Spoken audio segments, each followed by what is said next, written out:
Om Ajnanatimidandasya Jnananjana Shalakaya Chakshurun Militam Dhena Tasmai Shri Gurave Namah. I have my respectful obeisances to His Divine Grace, A.C. Bhaktivedanta Swami Prabhupada, and to all of you, because you are Vaishnavas and therefore the most worshipable in the three worlds. Hare Krishna. And tonight's topic, yes, Prabhu, please. Just wanted to welcome you three lovers. Here. It's raining. So let's welcome His Grace Vaisesika Prabhu and Dirakula Mataji with three very loud voices. Haribo! Haribo! Haribo! We are indeed very, very fortunate to have this association. Thank you very much, Maharaj, for taking out time out of your busy schedule. There's some deaf devotees. That's why I know them. I deeply appreciate it too. This is one of the enclaves of the Sankirtan movement, this home. And actually, the power in the Sankirtan movement comes from these devotees, the devotees, who have decided in their hearts and minds to dedicate themselves to the Sankirtan movement.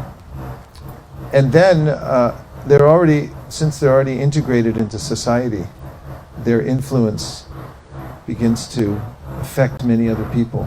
What to speak of the deliberate kinds of ways in which they organize themselves to expand the Sankirtan movement through book distribution and Harinam, etc. So it's a great honor to be in your house. This was Chaitanya Mahaprabhu's idea, and that was to enact the Sankirtan movement within the hearts of sincere people and have them establish their homes as temples and places from which they go out to spread Krishna consciousness. Once in Detroit, Michigan, there was a Grihasta who approached Prabhupada, and there's a video of this, amidst the hundreds of brahmacharis. In the old days, there used to be mostly brahmacharis, sannyasis, brahmacharinis, and there were a few householders. They were very rare. Of course, it's sort of flipped the other way now, which is fine. There are different eras and different ways in which those eras affect people. But in any case, this sincere householder had approached Prabhupada in this crowd of brahmacharis, sannyasis, and he said, all of these devotees live in the temple, and they are here for all the programs, and they have so much service, but I'm a householder. I live outside, and I have my children to take care of, I have my job to attend to. I said, how can I do this devotional practice? And Prabhupada gave a very simple answer. He said, this temple is made of brick and stone. He said, your house is made of brick and stone.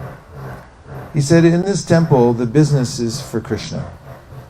He said, in your house, if the business is for Krishna, no difference. It's not a matter of where you live or what ashrama you're in, but how you've dedicated yourself or made a decision to worship Krishna. That's the most important decision anyone can make. And in the topic tonight, which is the keys to powerful sadhana, the most important key is one's own decision that I'm going to surrender to Krishna. So Chaitanya Charitamrita, Krishna's Kaviraj Goswami says, Shraddha Shabde Vishwas Kahe Suridanashchoy Krishna Bhakti Koile Sarva Karma Krita Hoy. This is the attitude of somebody who has what is called firm faith. And that is, he or she has discerned or determined that the main business of life is to surrender to Krishna. And surrender means to follow Krishna's instructions and to do what's favorable. Whatever Krishna says, I'll do. This is called Shraddha. And the very word Shraddha means what you put your heart into. Because Shrad means heart. And Da is an active verb. It means where you place something. So what are you putting your heart into? So once somebody makes this decision that my life is for devotional service, my life is for Krishna, then there's no external circumstance that can check a person's performing devotional service. On the other side, if one hasn't made that decision within oneself that I'm going to surrender to Krishna, then it doesn't matter how many external facilities one has. You can be in the most favorable circumstance and not be able to take advantage of it. Or you can be in the worst of external circumstances and you can have a very deep experience in Krishna consciousness. In fact, it can be even deeper because oftentimes when the environment checks us from doing devotional service, it makes us even more determined to do it. How does one get such determination? So there's a word in English, since we're speaking in English, deliberation. And when somebody's taken the time to deliberate, which means to consider the consequences of one's life's actions. Everyone has to work in a certain way, correct? Say yes. Yes. Yeah, so if I think about it, what I'm doing, what will be the consequences for what I'm doing? And where does it lead? This is part of deliberation. The word itself has the fragmental part libre or libra, which means the scales, where you weigh things. You know the pan scales? Put a cauliflower on one side and the weight on the other. See how much it weighs? So deliberation means to weigh things out. Find out which things are most important. Determine that for yourself. And one of the best ways to do that is to, in the association of like-minded devotees, to talk about the importance of devotional service. And I've seen this many, many times in small groups where there's some advanced devotee or devotees who have, and by advanced I mean somebody who's already decided that I'm going to surrender to Krishna no matter what. In that kind of assembly, the discussion about devotional service in general, asking questions and having those questions answered, is a kind of deliberation. And that is what solidifies one's own determination to surrender to Krishna. That is the first and most important aspect of practice of devotional service, because once one has that conviction and develops it and thickens it, in the Brahma Samhita it is said by Krishna himself, Yadrishi Adrishi Shraddha Siddhir Bhavati Tadrishi, that the thicker your conviction is, or your Shraddha, in the fact that the goal of life is to perform devotional service, and that by doing devotional service, everything else in my life will be done.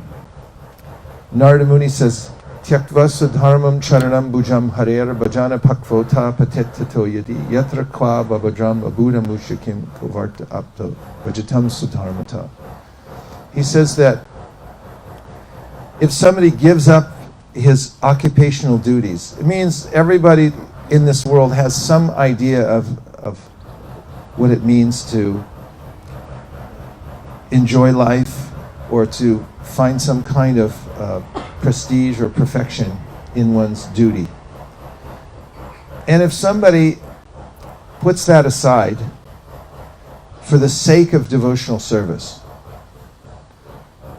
and tries for devotional service, because it's possible somebody hears about Krishna, hears about devotees, hears about the process of devotional service, and then thinks, I should do this.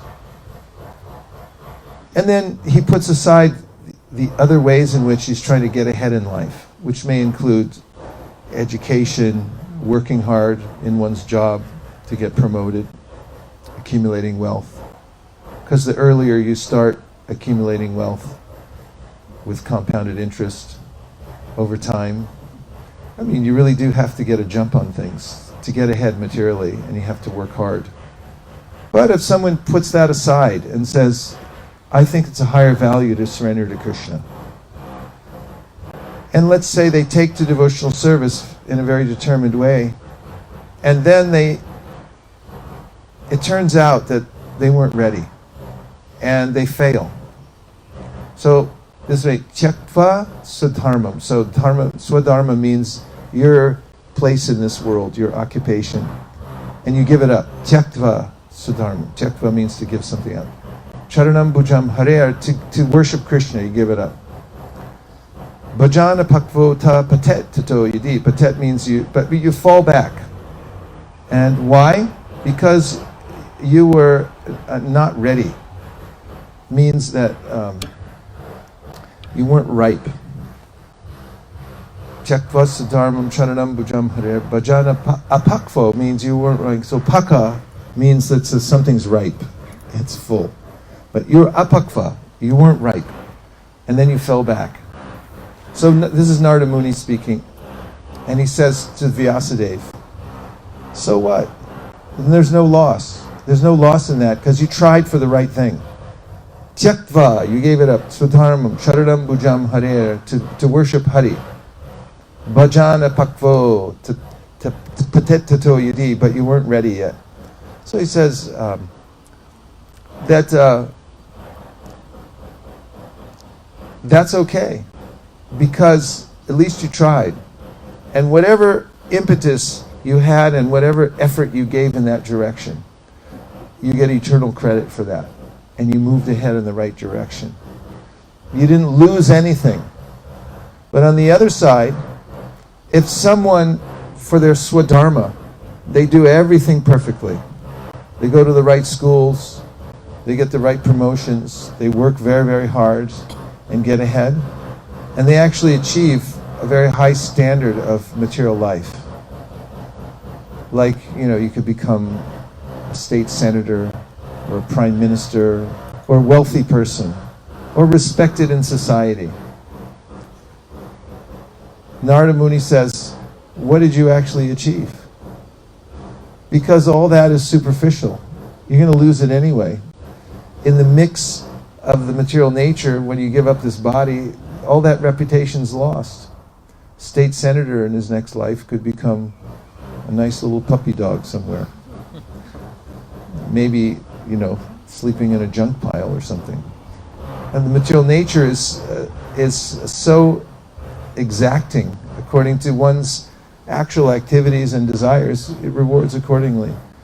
So Narada says, Tasyaiva heto prayate takovido nalabyate yad brahmatam uparyada talabyate dukkha varanyata sukham kalena sarvatra gabhira ramhasa.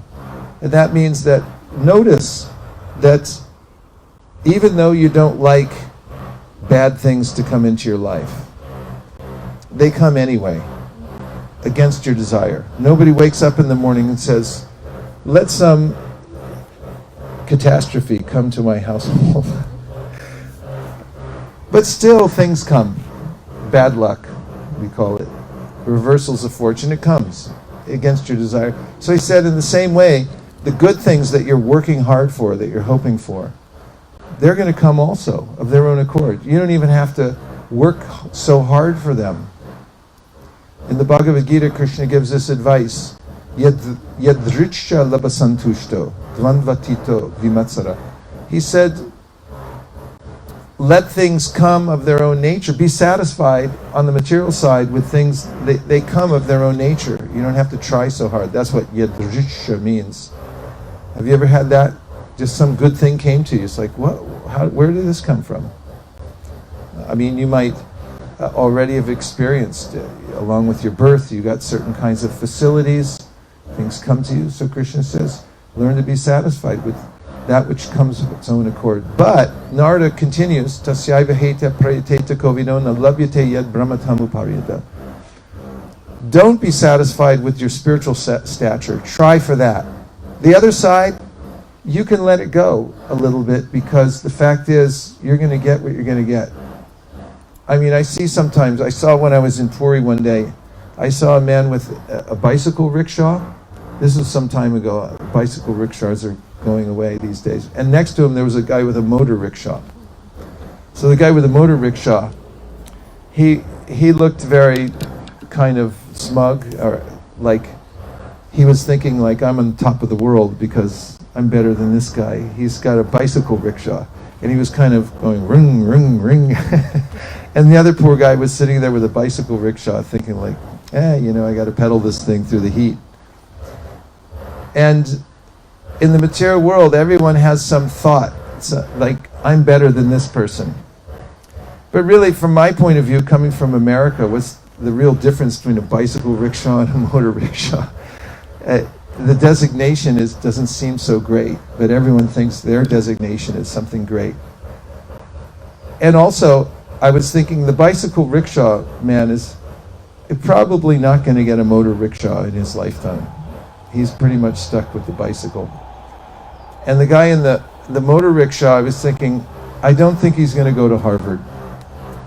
He probably won't end up at an Ivy League school in this life. It's not there for him. Whereas other people, they're born into it, they don't even care about it. And someone says, hey, son, you're going to Harvard. And you're like, okay, whatever. Because that's what just comes naturally. So, talabhyate dukkhavaranyata sukham, kalena sarvatra kabira namasa. Narada says those things that come naturally in due course of time, they're going to come anyway, because they're destined for you on the material side.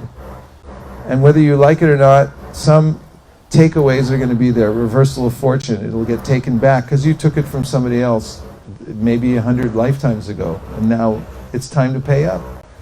And you gave so much in some lifetime, and now it's going to come back to you. That's already settled up. He says, don't worry about that so much. He says, do worry about advancing spiritually. That part you can do something about.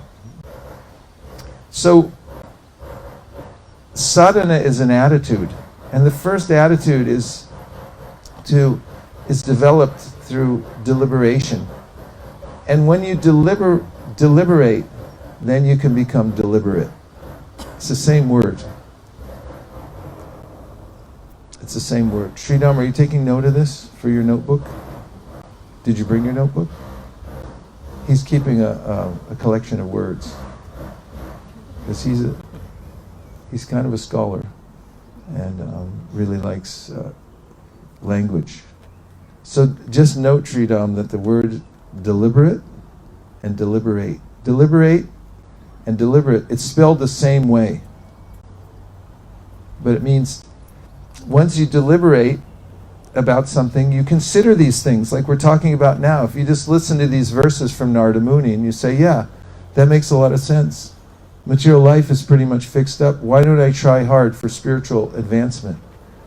Then you develop a deliberateness. You say, I'm going to be deliberate about this. So when you're deliberate about your spiritual practice, because you've considered it already, what are the consequences of trying hard in the material world to get ahead? Well, in the end, you lose it all anyway. What are the consequences if you try hard for spiritual advancement? That is unlimited. And that is something that you never lose. So which is better? Therefore, it's said that, actually, a great saint once said, that material life is all risk and no gain. And spiritual life is all gain and no risk. Although from my perspective, being attached to being comfortable in this world, one way or the other, I think spiritual life is a risk. And one who's deliberated properly will come to know more and more that actually the great risk is not taking to spiritual life as soon as possible and with as much vigor as possible. And that's what the Shastras all say. As soon as you understand how important this is, and that there's no risk in taking to spiritual life, because there's no way you can lose. Even if you give up the process partway through, you'll keep that part. And you see people, they're born into this world, they're going about their business like an ordinary materialistic person, maybe a little confused about what to do or what not to do, but then suddenly they awaken and they say, oh, I remember now, I'm supposed to be a devotee. Have you ever seen anybody like that? We meet people all the time, and I show them in the Bhagavad Gita 6th chapter where Krishna says, by dint of their practice of spiritual life in their previous lives, they have these purva samskars because of remembrance of their practice. Krishna reminds them in this life, this is what you wanted to do. And he gives them facility. You meet a devotee, you come in contact, you take it up again. So if someone develops this awareness of the urgency of spiritual life, we can leave at any minute. We don't know. We have 7 days to live. Right, Divyanam Prabhu? 7 days to live. I always ask this question. Shukadeva Goswami, how many days did he have? 7 days. How many do we have? 7 days, because it's Monday, Tuesday, Wednesday, Thursday, Friday, Saturday, Sunday. One of those days we're also going to leave the world. So really considering that we have 7 days to live, the urgency. This is the first and most foundational point for strong sadhana, is to develop this awareness of the urgency of it and the fact that there's no risk and all gain from spiritual practice. Whereas in my material endeavors, they're necessary. I have to maintain myself somehow or other. I can't artificially dump everything.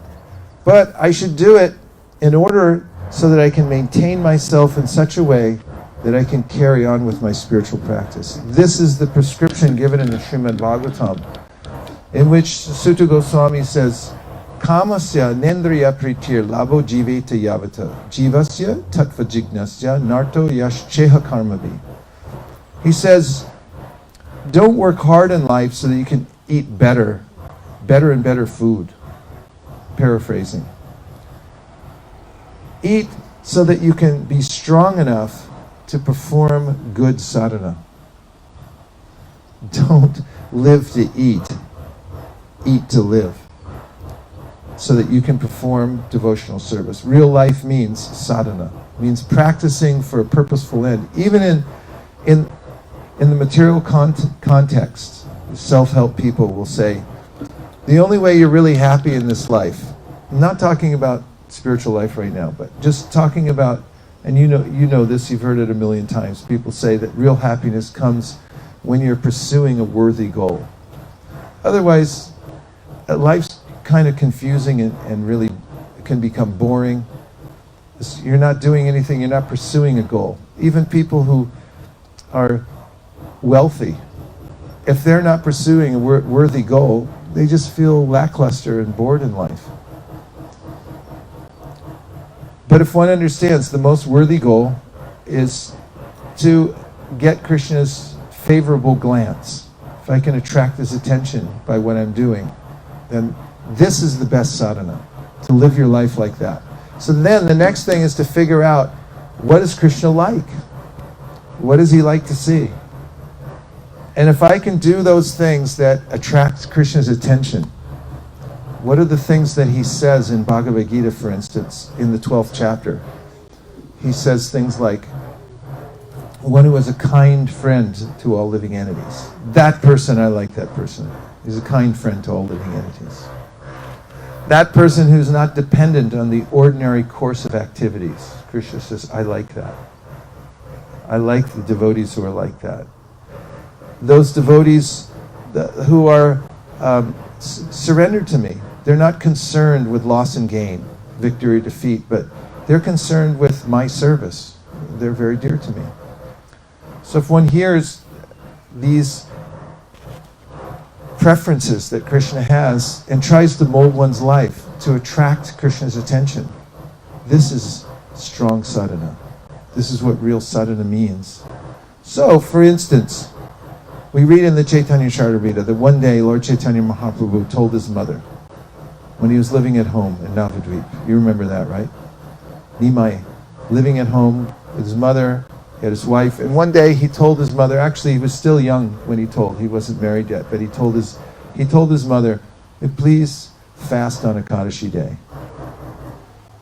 It's a sacred day, fast on Ekadashi day. It's called Harivasara. It's a day in which you can please Krishna.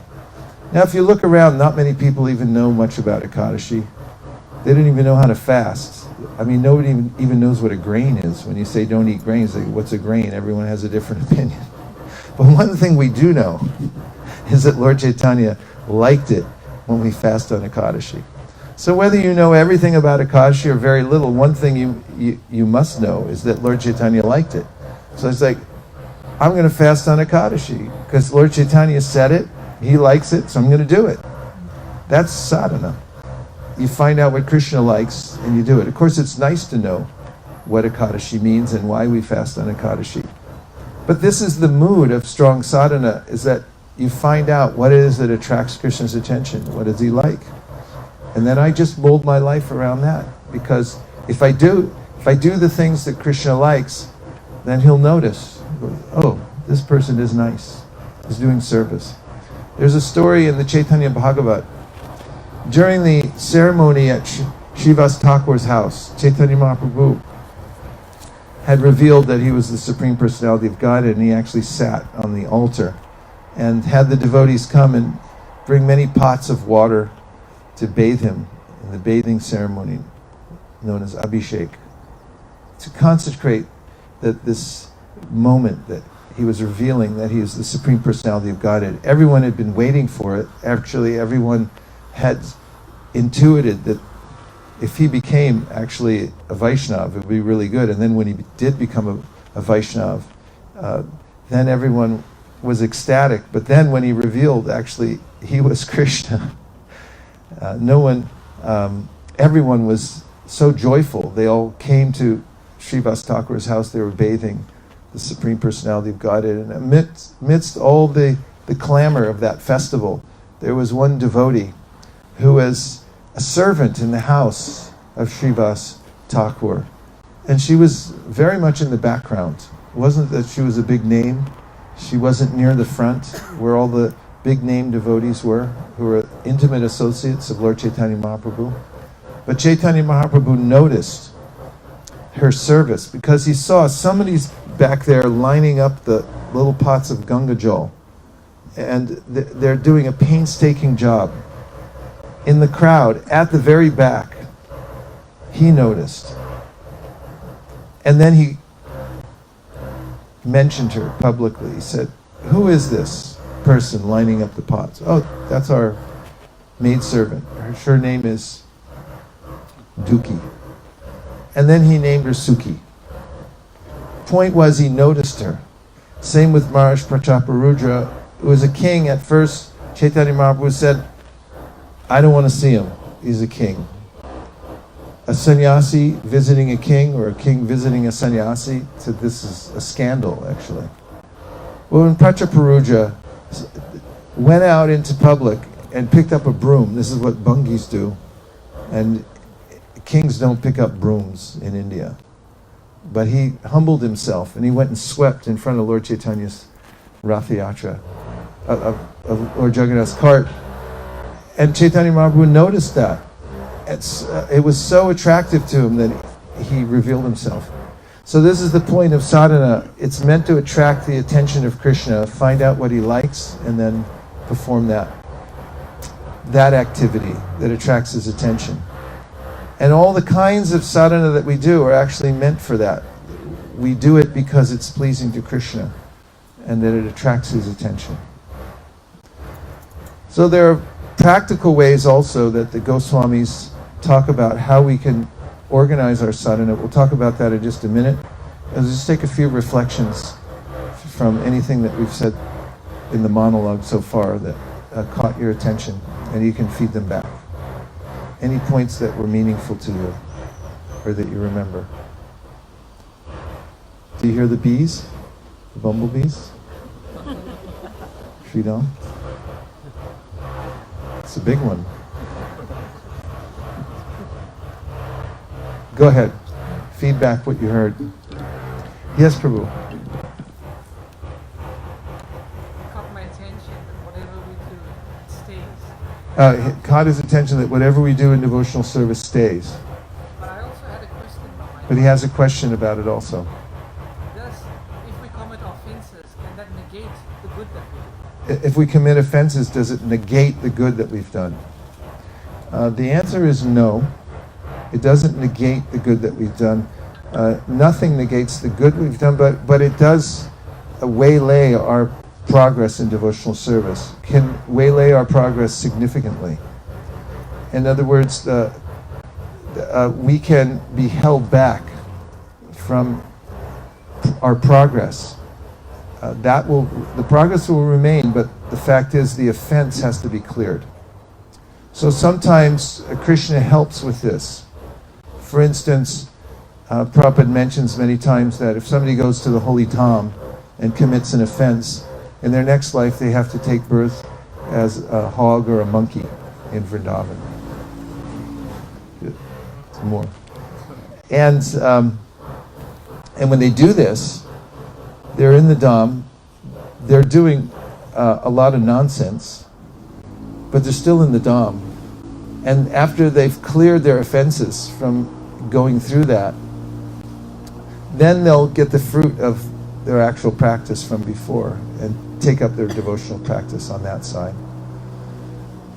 Sometimes you see in old movies, somebody would be in a small town and they'd get intoxicated, usually drinking whiskey, and they'd start shooting up the town. So the sheriff would come and take them and put them in jail overnight till they sober up. So Krishna, when people make offenses, out of mercy, he puts them in a situation where they can't commit offenses anymore.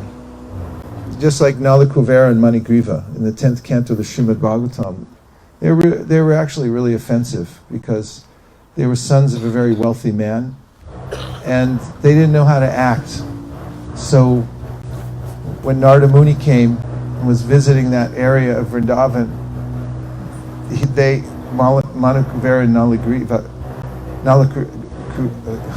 Nalakuvera and Manigriva were basically having a party with a bunch of girls, and they were all bathing naked. And when Narada came, the young women, they covered themselves because they saw here's a saintly person. Whereas Nalakuvera and Manigriva, they're so intoxicated by wealth and whatever else they were drinking, they just, shamelessly stood there. And so Narada noticed that they were offensive. They had developed an offensive mentality. So he gave them this benediction curse. He said, you take birth as trees, and you stand there. But they stood there in the courtyard of Nanda Maharaj, and they observed the pastimes of Krishna. When Krishna came, Narada said, when Krishna comes, then he'll liberate you. And they got personal audience with Krishna at that time, got his benediction. So there's a way in which Krishna helps to rectify those who make offenses, but the advancement you make in devotional services is not lost. Yes. And I mentioned that we should know, what is Krishna like? That one who is a kind friend to other living beings. And devotees that are surrendered. And they're concerned with their service. And they mold their lives to attract him. Yeah.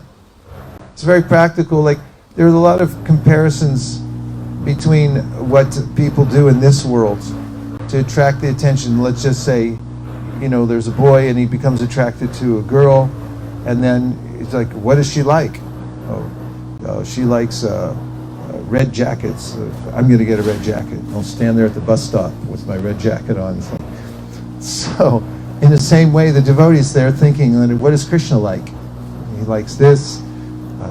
He likes when when you act in this way. And so that's why they do what they do. It's to attract Krishna's attention. So if this is the main consideration, then this is the core of a strong sadhana, is to make that consideration. What is most attractive to Krishna? And so devotees are always interested in that. Like, what is it that I can do that will actually attract Krishna's attention? And one of the things that Krishna mentions is become the devotee of my devotee. In fact, he says in the Adi Purana that anyone who says he's my devotee is not my devotee. But someone who's the devotee of my devotee, that's my real devotee. When Parvati asked Shiva, said, what's the highest kind of worship? So Shiva answers, he says, Aradhanam sarvesham Vishnu aradhanam param tasmat paratanam devi tadyanam samarchana. Says that the highest worship is worship of Vishnu. Then he said, actually, there's something higher than worshiping Vishnu. And that is worshiping those who are dear to Vishnu. So if you worship a devotee, someone who's actually serving Krishna, then Krishna is more pleased than if you try to worship him. That's better sadhana. Worshipping the devotee of Krishna. Because Krishna always wants to reciprocate with the devotees. But devotees never accept that reciprocation. Like Prabhupada's motto was, everything for Krishna, nothing for me. Did you know that? That was his motto. Everything for Krishna, nothing for me. So, Krishna is always eager to reciprocate with his devotee, but devotees won't take it. They only want to give to Krishna. So if you can serve one of those devotees and actually do something significant for a devotee who's serving Krishna, who won't take anything from Krishna, then Krishna's satisfied. Because that's what he wants to do. He wants to serve his devotees. So if you serve a devotee, that's the best kind of sadhana. And Prabhupada mentions, he says, if you're the servant of the servant, that's very good service. But if you're the servant of the servant of the servant of the servant, 1,000,000 times removed, he says, this is even better. This is the mystery of this process that Chaitanya Mahaprabhu gave. The servant of the servant of the servant, 1,000,000 times removed. That mentality, this is very pleasing to Krishna. How to be the servant of the servant. You may think, well, this is some insignificant thing. I'm so far down the line. Let me cut in line and I'll be directly servant. No.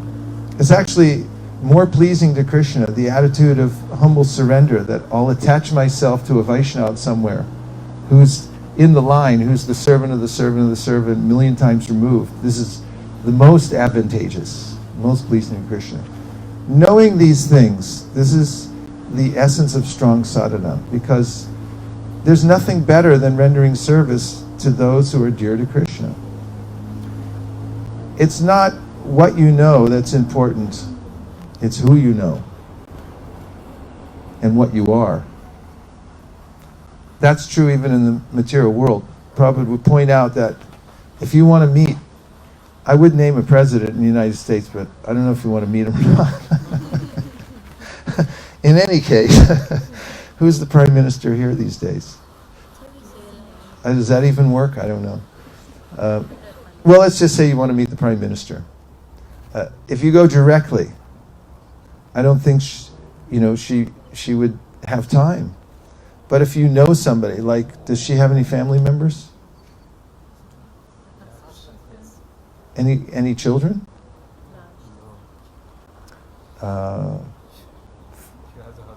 She has a husband. Well, let's say you meet her husband. He's riding his bicycle. He gets a flat tire, and he's lost in a bad neighborhood. And you drive by, and you say, "Can I help you?" And he says, "Yeah, I'm the husband of the prime minister. I'm lost. I've got a flat tire." And you say, "Get in. I'll give you a lift." And you drive him home. Then he might go in and say, "These are my friends. They just saved me." And even though you just met, you did some service. And, you have that connection, and the Prime Minister will say, "Come in, have something, take something. Who are you, by the way?" You'll be noticed in that way. So if you can do service for somebody who's dear to the top person, then you get noticed. So this is the essence of strong sadhana, being the servant of the servant of the servant. Find out how you can to serve somebody who has some spiritual significance. Spiritual significance means that a person has attached him or herself to a devotee who is doing service that is aligned with the parampara. And if you put yourself in that line and you do service under such a person whose life is dedicated to that, to serving, then you also connect. It's like an electrical wire. And a copper wire, the electricity goes through. If it's way down the line and you connect yourself, you'll be connected to the current. So in that way. So thank you for bringing those points up. Now that we have a slight opportunity to hear each other, maybe you can say a few more things that you've heard so far. That also proves that in spiritual life you have to take your strike when the iron's hot, because you never know. We can lose opportunities at any time. What else did you hear that stuck? Or what other questions you have? Yes, Prabhu. Yeah, I have a question. Yes, Prabhu has a question. You mentioned that if you have a conviction in devotional service, I mentioned that if you have conviction in devotional service, yes, that devotional service will take care of your material. And material life actually, whether you get more or less. And material life, whether you get more or less, it's already predestined. So then, What is less work or hard work in material? what is less work or hard work in the material world? How to decide whether you're working appropriately, Whether I'm working minimally or whether you're working minimally or you're working hard. Yeah, well, it's all pretty hard work anyway. But that's a really good question. And one of the ways in which to discern whether you're working properly in the material world and doing your duty enough is to ask the question, what ultimately is the best support for my service? For instance, sometimes people have opportunities they have to take advantage of. You have to be smart. And let's say, there's a new job opportunity. And one of them is far away from devotee association. I mean, it would be like 3 hours. But it's a lot more money. And the other one's closer. It's not a really high-paying job, but you're close to the devotees. So then you might weigh those two opportunities out, and you might say that, okay, if I'm closer to the devotees, I'll be able to do more service. I'll be able to have association. My sadhana is stronger. If I'm farther away, even though I have more money,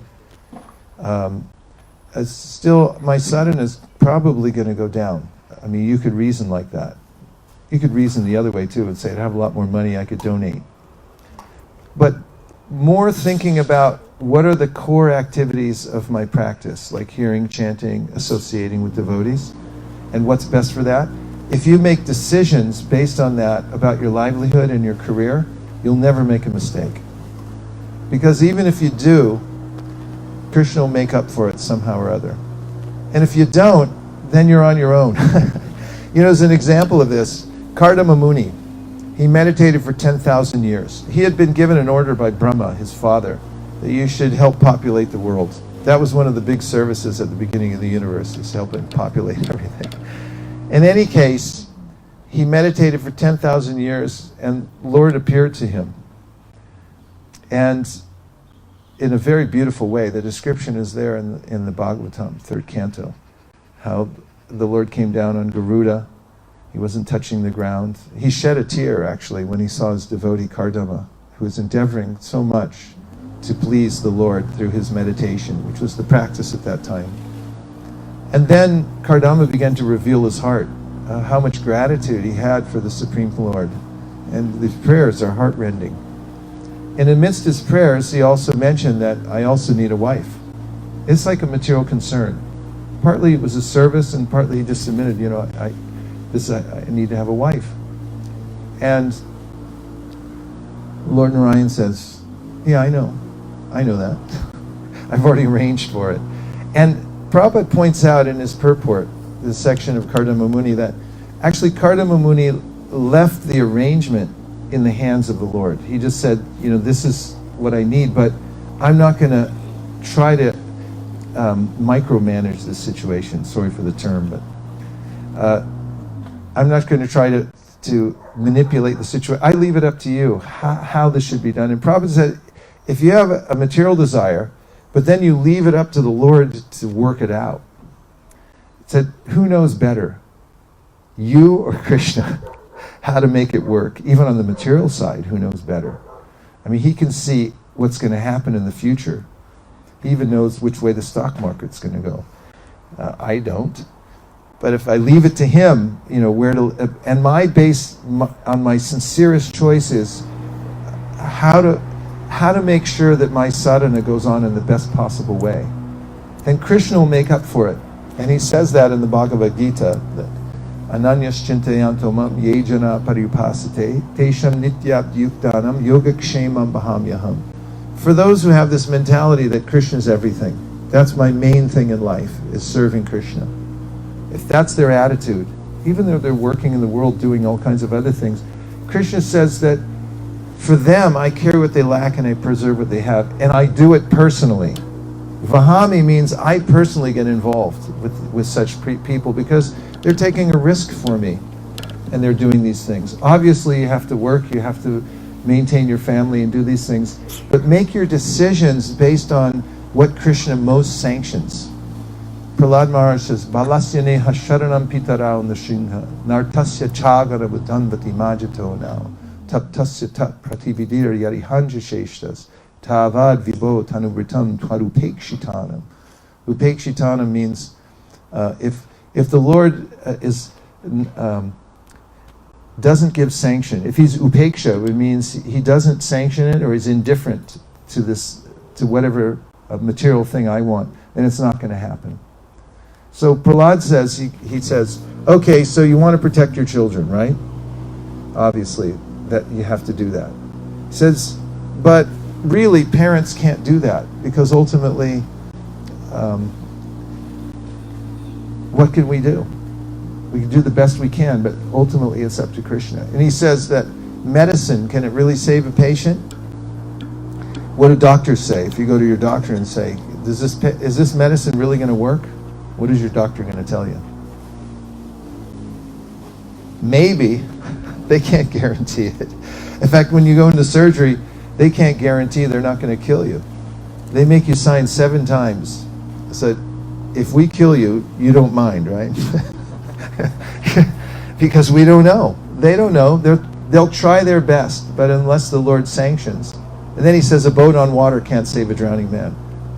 My grandfather was a great-grandfather. My grandfather was on the Titanic, but he got off at the last minute. And that's why I'm here today. Yep. Granddad got off the Titanic just in time. Well, these things, how do you know? It's up to Krishna. That was supposed to be the safest vehicle that ever was created. They were boasting about how this will never sink. And it sank on the maiden voyage.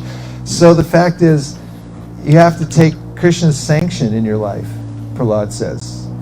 Find out, like Krishna, if your sanction is there. So Prabhupada says, before you take medicine, you may find the best Ayurvedic doctor in the world.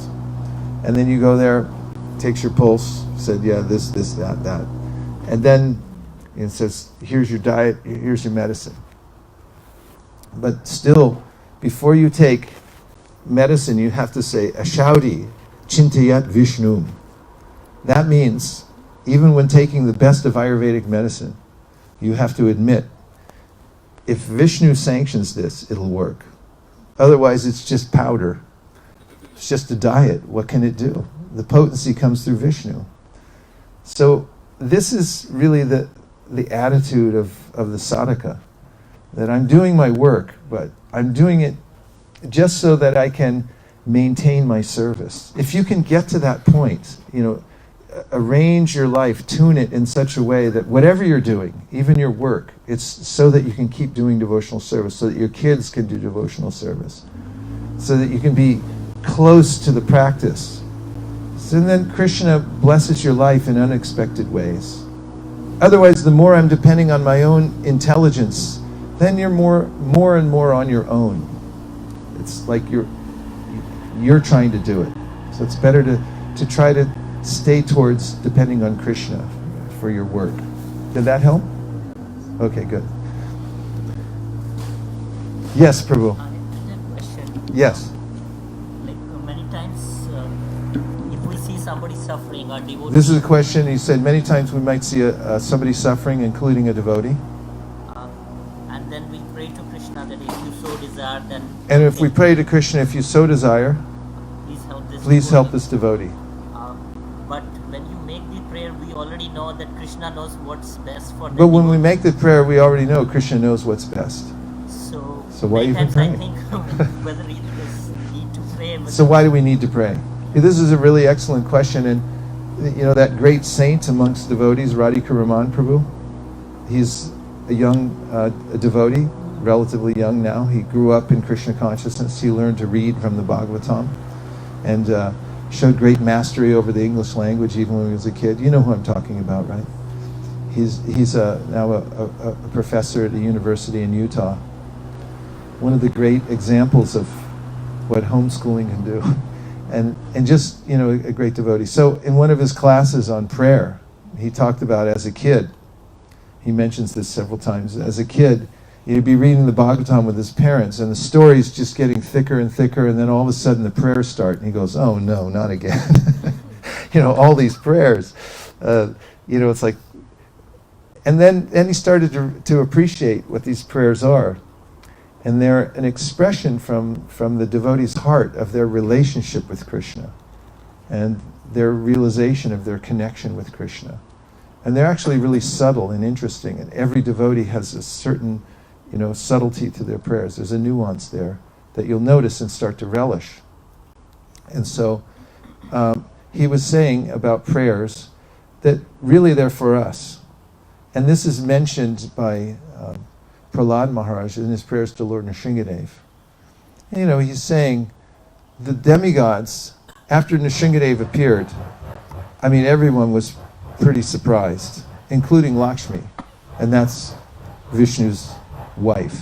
And she's like, I don't know if I recognize, I don't know if I recognize my husband anymore. He's so angry. You know, she was put back a little bit. But everyone came forward and did their duty. They offered their prayers. Brahma, Shiva, all the various demigods, everyone. And then it didn't work. So they pushed Prahlad forward. They said, Prahlad, you try. He came for you. So Prabhupada says in his lecture, it's like pushing a 5-year-old boy into the cage of a lion, because Nrsingadev was still raging at that point. So then Prahlad says, so all these demigods, they're in the mode of goodness. They know Sanskrit perfectly. They offered all these great prayers. What can I do? I come from a demoniac family. I'm just a kid. You know, what can I do? And then he remembers, Bhaktya tutosha bhagavan gajayutapaya. He remembered Gajendra. And he said, Gajendra was just an animal. But Gajendra, he was sincere. He was in trouble, no doubt. But he offered sincere prayers to the Lord. He tried. He tried his best under the circumstances, and he offered prayers. And he says the Lord was satisfied because he was sincere, and he tried to offer the prayers, so he accepted it. And that's the goal, to please Krishna. So then Prahlad says, okay, this is the idea. If I'm sincere and I try, then the Lord can be pleased. And then he concludes, anyone, if they're a little sincere and they pray to the Lord, then it will satisfy him. So the prayers are really meant to satisfy the Lord by showing what's in your heart. And you know, when we offer prayers on behalf of a devotee who's suffering, then Krishna appreciates it because he sees you like devotees. These are my devotees. You appreciate them. And you know, it may influence the situation. Prabhupada said this before he left. He was asking us to offer prayers for him. And he kept saying, it's up to Krishna whether I stay or don't stay. So you can pray, you know, that I can stay a little bit longer. In the end, Krishna makes up his own mind for his own purposes, and he knows how to make everything work. But for us, it's an expression of our devotion when we offer prayers, and that's very beneficial. Yes. Yes, Prabhu. Nice to see you. Nice to see you too. Hare Krishna. I'm so happy for this lecture and about the sadhana. You mentioned about association with devotees. That's okay. Okay, I start again. So, Hare Krishna Maharaj. I'm really happy. Very nice to see you. So, we were talking about that sadhana. That's the topic for today. It's beautiful.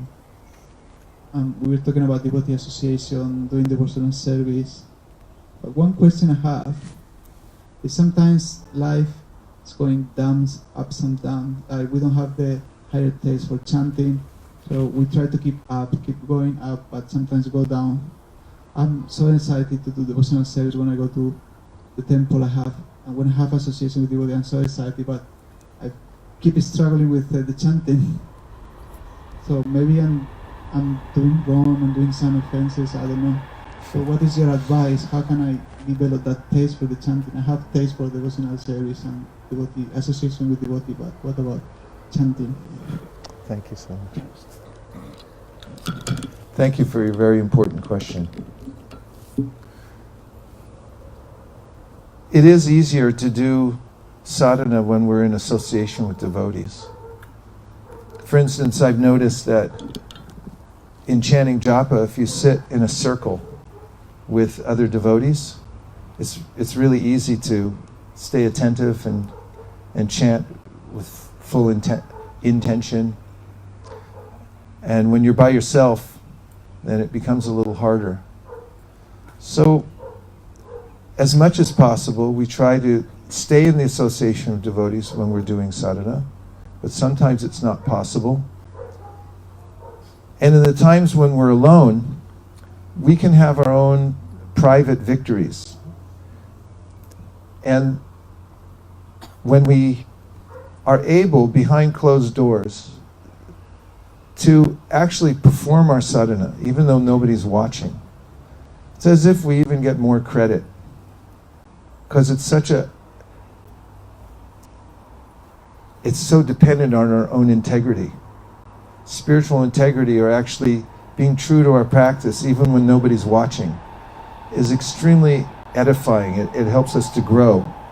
And it's good to know that when we're alone, actually, we can keep going. We should actually know that for ourselves, that I can do devotional service when nobody else is watching. It's so satisfying. And to have the opportunity to do that is a blessing, actually.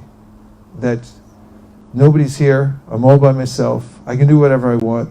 There's a gallon of ice cream in the refrigerator and a spoon over in that drawer. Facebook is fully available.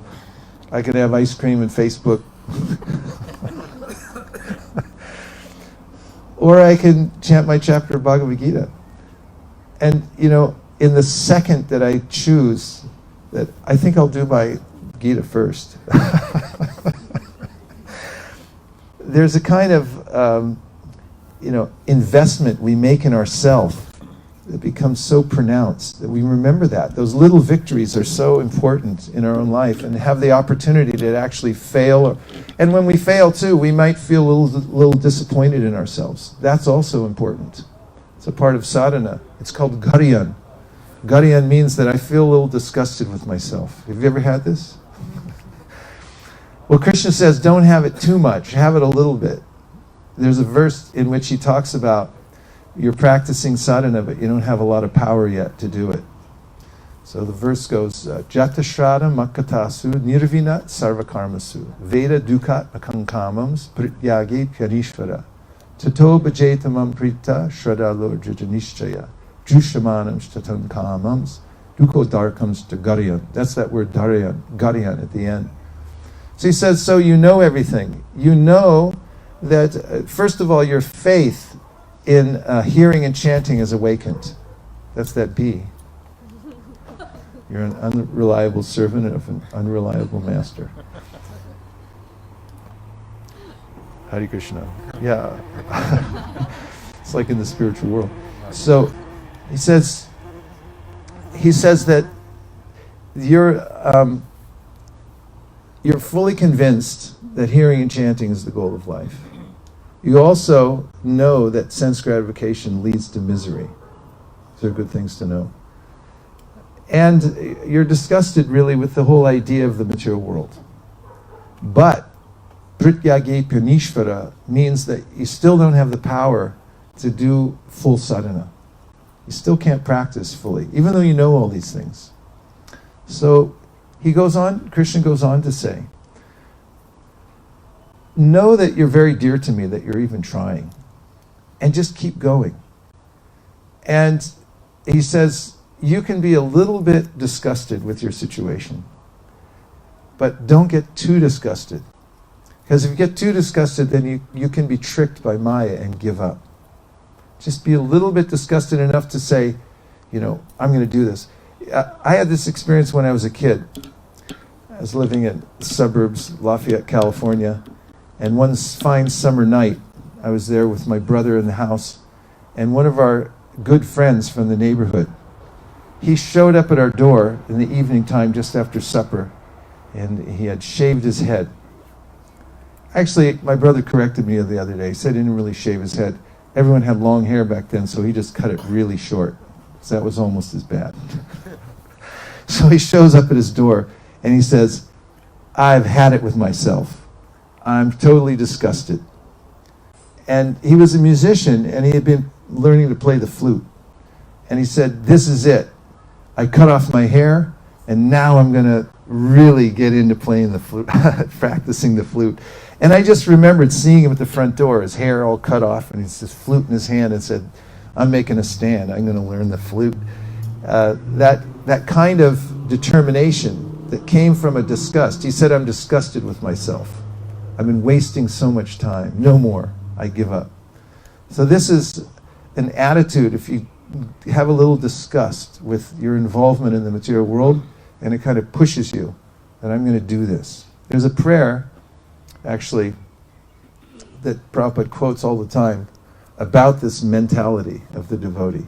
He says, Kabadinam katina katida palita durnideshas tesham jatamayina karuna natrapa no pashanti utsri jaitanata yarupate samprata labda buddhis tamayata sharanamabhayam mamyukshva padasye. Such a beautiful prayer. You can relate to this. The devotee saying, for how long and how many ways have I served the bad masters? Lust, anger, greed, my senses, they've demanded so much of me. They've said, do this, do that, and I never question them. I always just, like an obedient servant to these bad masters, I just did whatever they told me to do. They never gave me time off. They never gave me mercy. So now he says, no more. I'm not following him anymore because my intelligence has awakened, and now I'm going to serve Krishna instead. This is my determination. I've decided I'm going to serve Krishna. So other things, when you're alone and you don't have the association of devotees, you can help yourself in very practical ways. One way I've found is make your environment child-proof. Your mind is like a little child. Anybody here ever child-proof their home? Yeah? What did you do? Just remove all the things. Remove all the things that the child can possibly break or put in his mouth. So in the same way, you consider your mind's like a child. It's like you said you're going to do your rounds, but then now what are you doing? Well, I don't know. Looking at Facebook, eating ice cream. It's like, where'd you get that? It's like, it was right there. So you have to child-proof your environment. So when you're in a sober state of mind, and you have a moment of clarity, get rid of all the stuff that distracts you as much as possible. Get it out of your life. And at night, before you go to sleep, this is a trick I learned many years ago that really helps your sadhana. Set up your environment at night so that when you wake up in the morning, you'll be surprised. Everything's ready to go. If you just come in, fall asleep, wake up, where's my bead bag? I think it's in the car. Where's the car keys? I don't know. I gave them to Dr. Fred. Fred just moved to California. That's a bad way to start the day. But if you clean your house or your room, wherever you're staying, you make it clean at night.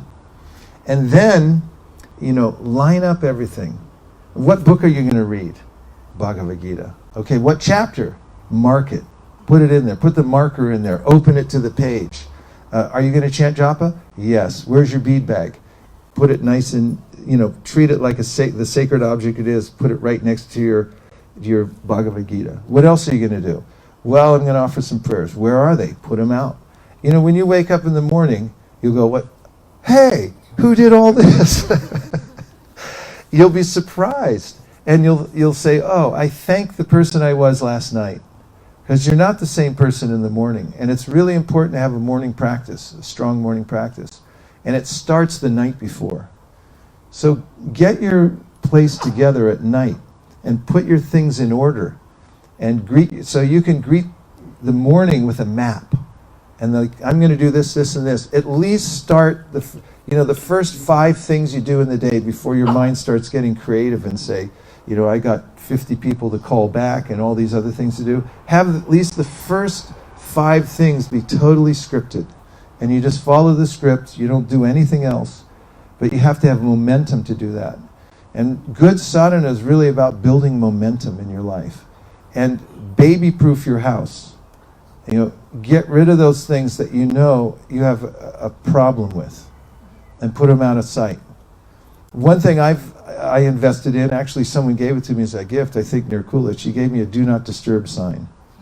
One of the best things you can have with you. I even carry one with me when I travel. Because I know when I very deliberately close down or I seal the environment, I put a do not disturb sign on my door. And then it's a statement that this is my time with Krishna. Nobody else can come in. And when you're chanting japa and you're sitting, make a little circle of fire around yourself. You come near me when I'm chanting, try to tell me there's somebody on the phone for me or something like that, I'm going to burn you to ashes. Make the time that you have sacred. Don't cheat in on the time that you do have to chant. Be really careful about preserving those kind of times. And then really you'll naturally take it more seriously when you're doing it. You don't have to do it even for a longer time, but if you do it with more quality, because you've really dedicated that time. Just like there's this concept of quality time. You have quality time with people. Let's say you have a spouse, and say, it's been a long day, you meet your spouse, and you're having a conversation, and let's just say we're talking. Let's just say this was my spouse, right? And we're having a conversation, and while she's talking to me, I start going like this, look at my watch, and or I pick up my phone, even worse. I'm like, and he's like, I'm trying to tell you something. You're not listening to me. I'm like, no, I'm listening. Go ahead. How does that feel to you? I have a friend, he has a habit of looking at his watch, and whenever we're talking on Skype, he'll look at his watch and I go, all right, I gotta go. I know you're busy, No. All you have to do is break concentration for half a second, and then the other party feels like you don't care about me. So how do you think Krishna feels? You're sitting there chanting japa, and next thing you're looking around at your other thoughts, thinking this is important, that's important. So Bhaktivinoda Thakur says that, consider that there's nothing more important when you're chanting than the holy name. So if you focus on what you're doing and give full concentration, and you organize your environment so that you can be in that space, that really helps you have strong sadhana. How are we doing for time? Because it stays light here all night, so we can just assume. 10 minutes. What's that? 10 minutes. 10 more minutes? Okay. Yes, Prabhu. Hare Krishna. Thank you very much. Oh, it's a pleasure. Wonderful katha. There are people who are suffering everywhere. There are people who are suffering everywhere. Yeah, people are suffering from cancer. They're example, suffering from cancer, and they need hope. and they need help. And I suggest to them that they chant 15, And I suggest to them that they chant just 15 times just 15 times a day, a day, so that they can get some hope so they can get some hope and get a break and get a break from the uncertainty from the uncertainty of losing their life. of losing their life, You know, losing their association with their family. losing their association with their family. So what I'm saying is really that everyone everywhere is testing faith, Everyone everywhere is testing faith, and they want proof, and they want proof, which is quite logical. which It's is quite logical understandable. and understandable. When they cannot solve their problems, When they cannot solve their problems. even children, my son for example, Even children, my son, for example, wants to see proof. They want to see wants to see proof. what difference does chanting make. Because What difference does I chanting have only make? been chanting seriously for a month. And he's saying, I've been seriously chanting for A month. a month. And therefore, people around me, And therefore people around me, especially people who've seen me fail, and especially people who have seen me fail My so many son times. has- My son. my son has seen so many promises broken. My son has seen so many promises broken. They are very circumspect, They're very circumspect, and they doubt and they doubt the commitment, the commitment, which is understandable. which is understandable, Because they are observing from the past. because they're observing from the past. Yeah. So what would you say in terms of delivering? Is it best to deliver by example? Is or it best to deliver give by them example tools or to practice it? to That's- practice it? Yeah. Well, what do you think? I think both. Both. Yes. Well, as far as family goes, Yes. or with any relationship for that matter, building trust and having people have faith in what you do, it takes some time. It's not something that can be done immediately. And there's no replacement for steadiness and maturity in your practice. And when people see that, they naturally gravitate. And people see everything.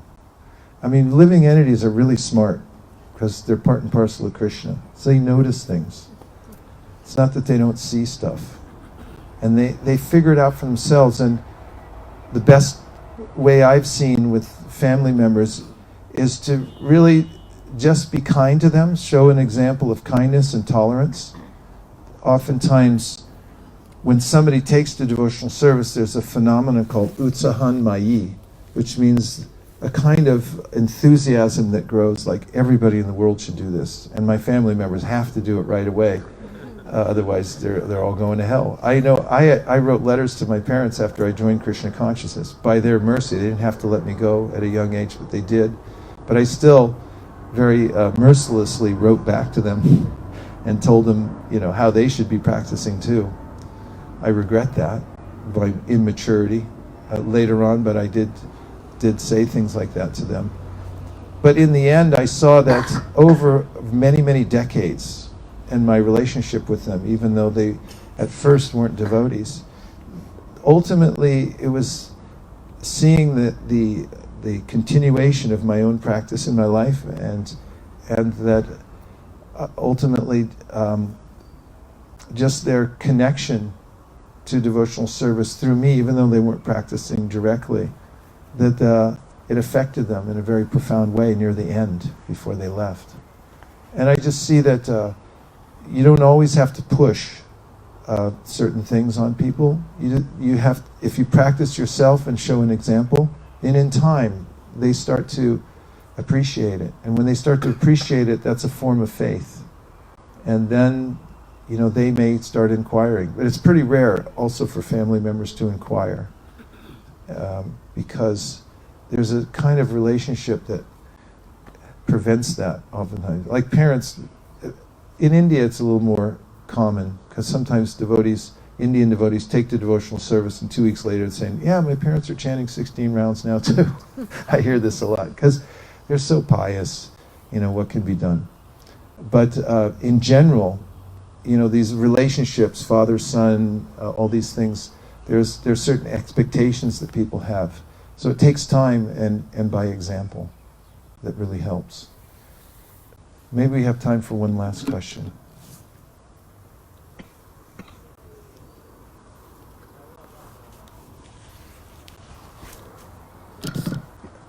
Okay, 2 questions. 1, 2. Yeah. Sorry, one more question. Regarding one of the... So in Calcutta, in India, there is one deaf who called me. I'm teaching him, he's a Hare Krishna devotee, I'm teaching how to chant Hare Krishna. And he's starting practicing Krishna consciousness. Sorry, I just wanted to clarify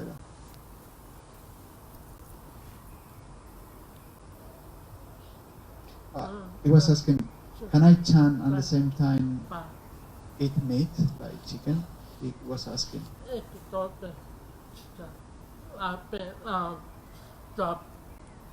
So, because I didn't want him to stop chanting. If I say, no, you're not allowed to eat meat if you chant Hare Krishna, I say, yes, don't worry, you just carry on with your normal activities if is that your desire. Because I didn't want to stop chanting, so that was the reason. So, what do you think about this? Yeah, that's a good point. Thank you for your excellent question. This answer comes from Rupa Goswami, and it's the advice that Srila Prabhupada followed when he spread Krishna consciousness in a meat-eating country where people had no idea or intention of following any regulative principles at all. And that is that first and foremost, help people remember Krishna first. Manat Krishna Niveshayat. Rupa Goswami says the first point is that you should remember Krishna always. And the second is that you never forget Krishna. All the other rules and regulations in the Shastra are servants of these two. There are millions of rules, do this, don't do that. But there are only 2 that are the foremost, and those are remember Krishna, never forget Krishna. So in Prabhupada's method of spreading Krishna consciousness in America, he didn't tell people about the regulative principles till after they were initiated, actually. The first group of devotees who got initiated didn't know there were 4 regulative principles. They came back from the initiation and there was a sign on the door that said, here are the 4 regulative principles, by the way.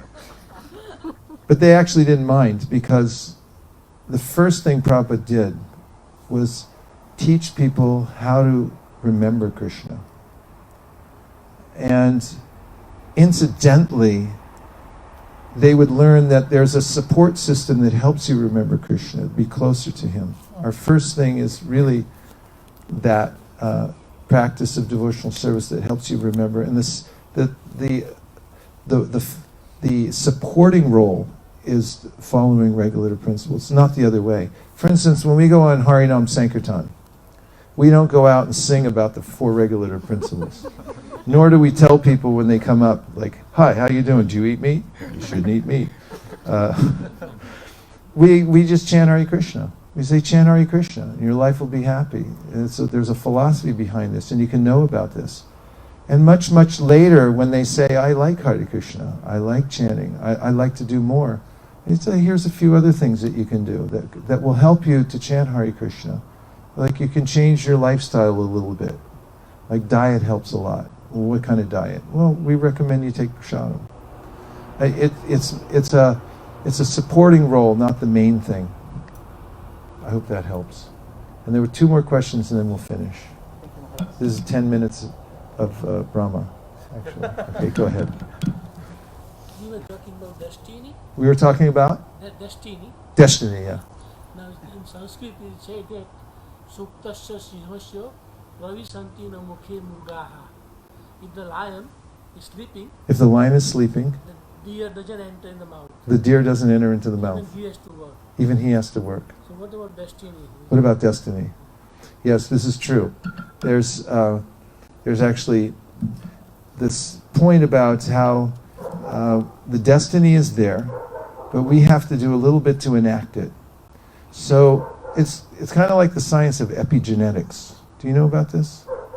So we have a certain genetic code that we're born with. This has been proven scientifically. And there are certain kinds of tendencies that we're going to have, like somebody mentioned cancer, right? So you may have it in your genetic code. There might be some kind of interruption in the code that says that you're going to get cancer at a certain point.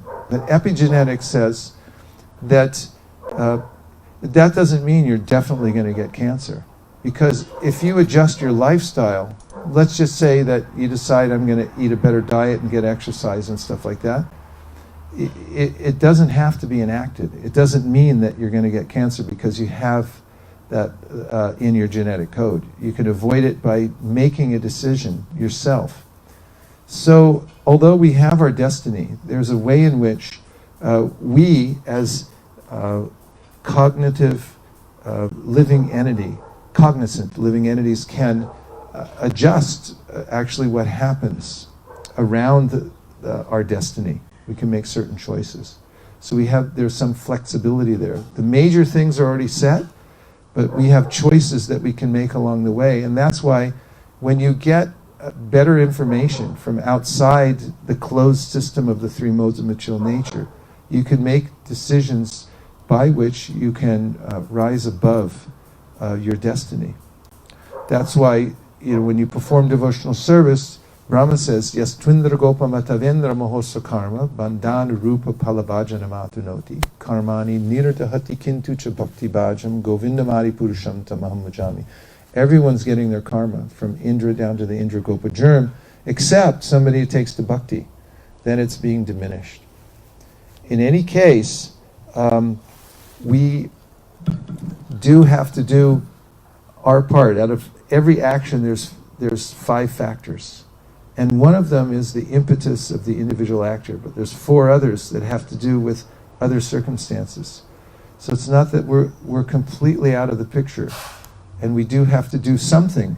But for those who have full realization, they see ultimately that whatever I endeavor for in the material world is going to be affected by all these other factors that I have very little to do with, and that my best energy, or the best use of my energy, is really to invest it as much as possible in devotional service.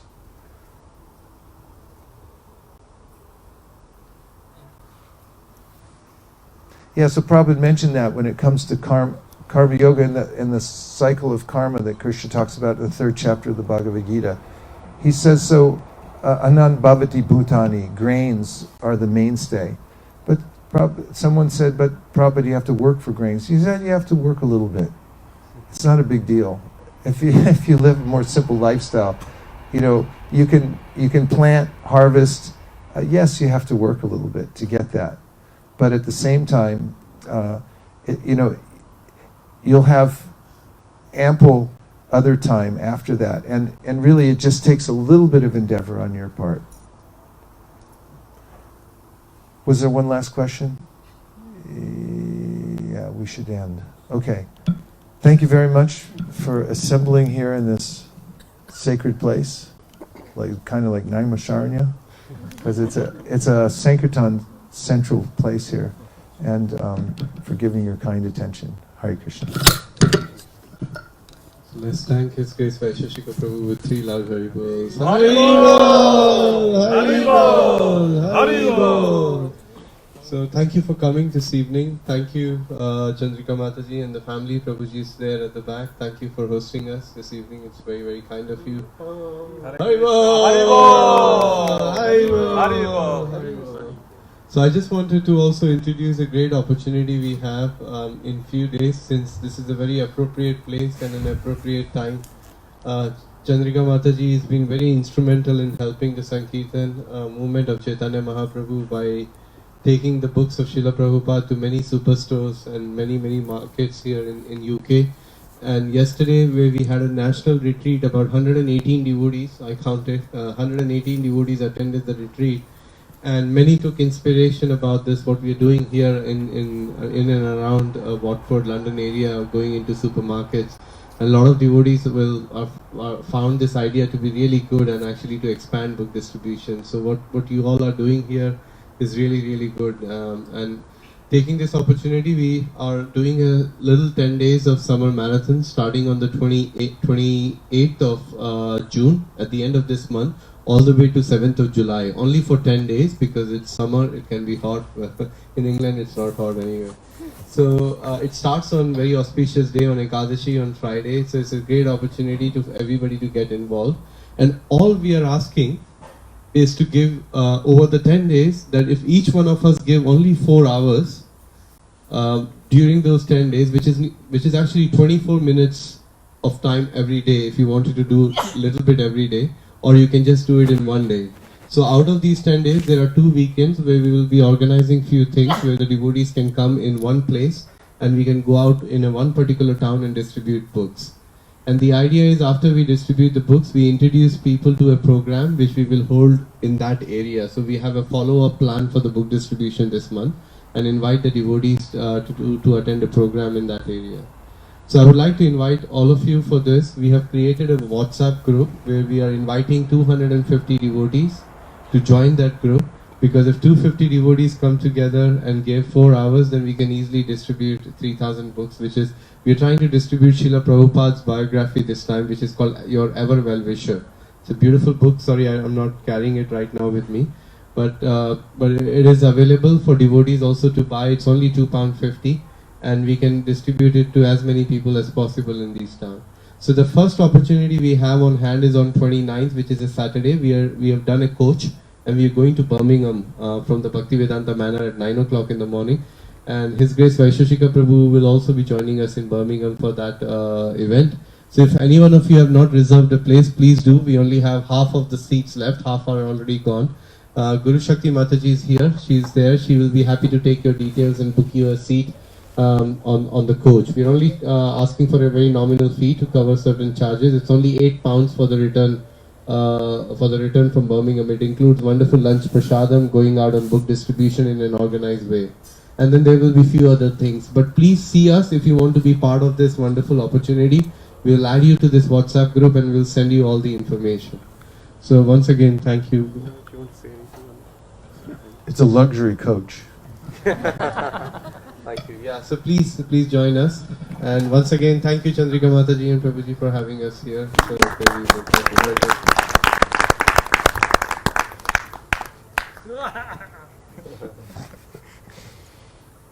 Nachari Armarman, Nachari Armarman, Nachari Armarman, Nachari Armarman, hey, Nachari Armarman, Nachari Armarman, Nachari Armarman, Nachari Armarman.